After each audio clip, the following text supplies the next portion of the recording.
এখন সবার ফেমাস হওয়ার জন্য সাকিবকে দরকার হয়। কারণ কি সাকিব খানকে নিয়ে মানে উনি তো একটা ভাইরাল ইস্যু, ওনাকে নিয়ে একটা কথা বললেই ভাইরাল হওয়া যাচ্ছে করতেছে, তারাও ওই নিজেদেরকে লাইমলাইটে আনার জন্য করতেছে। আমি বলবো এখানে আমি ওনার কোনো দোষ দেখছি না। এবার শাকিব খানের পক্ষ নিয়ে নায়িকা আন্না সাংবাদিক ইলিয়াস হোসেনকে কঠিন তোলাই করলেন। শাকিব খানের অফিসিয়াল ফেসবুক পেজে সবসময় বাংলাদেশের কিংবদন্তিদেরকে নিয়ে পোস্টের মাধ্যমে সম্মান জানিয়ে থাকেন।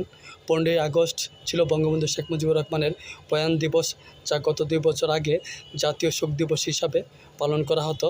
তার সেই শোক দিবসকে কেন্দ্র করে অন্যান্য তারকার মতো শাকিব খানও ফেসবুক পোস্টের মাধ্যমে সম্মান জানিয়েছিলেন। তার কারণে সাংবাদিক ইলিয়াস হোসেন ফেসবুক লাইভে এসে শাকিব খানকে চরম অপমান করে।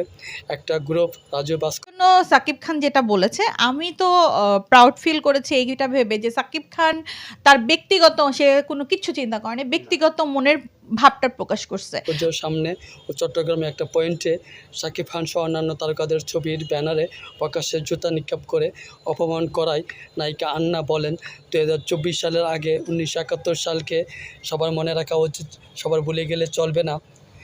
বঙ্গবন্ধু শেখ মুজিবুর রহমান 1971 সালে যথেষ্ট অবদান রেখেছিলেন। শাকিব খান ব্যক্তিগতভাবে কাউকে সম্মান জানাতেই পারে, এটা দোষের কিছু না।